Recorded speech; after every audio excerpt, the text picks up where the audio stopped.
வணக்கம். இன்னைக்கு பன்னீர் மசாலா போண்டா எப்படி செய்யறதுன்னு பார்க்கலாம். அதுக்கு 100 கிராம் அளவுக்கு பன்னீர் வச்சிருக்கேன். 3 பெரிய வெங்காயம் பொடியா கட் பண்ணது, ஒரு கைப்பிடி அளவுக்கு கொத்தமல்லி நான் பொடியா கட் பண்ணி வச்சிருக்கேன். 1/4 டீஸ்பூன் அளவுக்கு சீரகம், 1/2 டீஸ்பூன் அளவுக்கு தனி மிளகாய் தூள், 1/4 டீஸ்பூன் அளவுக்கு கரம் மசாலா தூள், 2 உருளைக்கிழங்கு வேக வச்சு தோல் எடுத்து வச்சிருக்கேன். 1 டீஸ்பூன் அளவுக்கு எண்ணெய் விட்டுக்கிறேன். சீரகம் சேர்த்துக்கலாம். பொரிஞ்ச உடனே வெங்காயம் சேர்த்துக்கலாம்.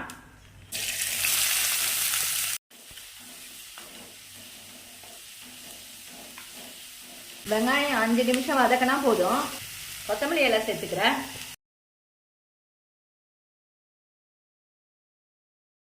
உருளைக்கிழங்க மசிச்சு சேர்த்துக்கலாம். மிளகாய் தூளும் கரம் மசாலா தூளும் சேர்த்துக்கிறேன்.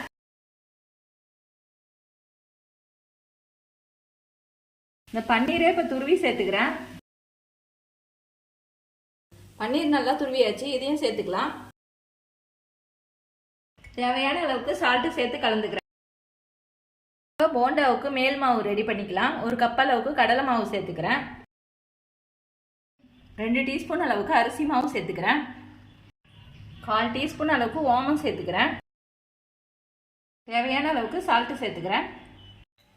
1/4 டீஸ்பூன் அளவுக்கு சமையல் சோடா சேர்த்துக்கிறேன்.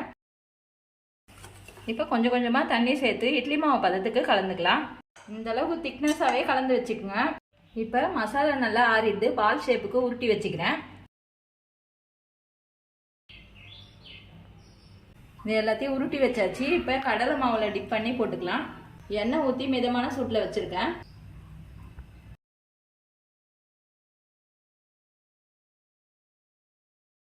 இந்த அளவுக்கு கோல்டன் ப்ரௌனாக வெந்த பிறகு எடுத்துடலாம்.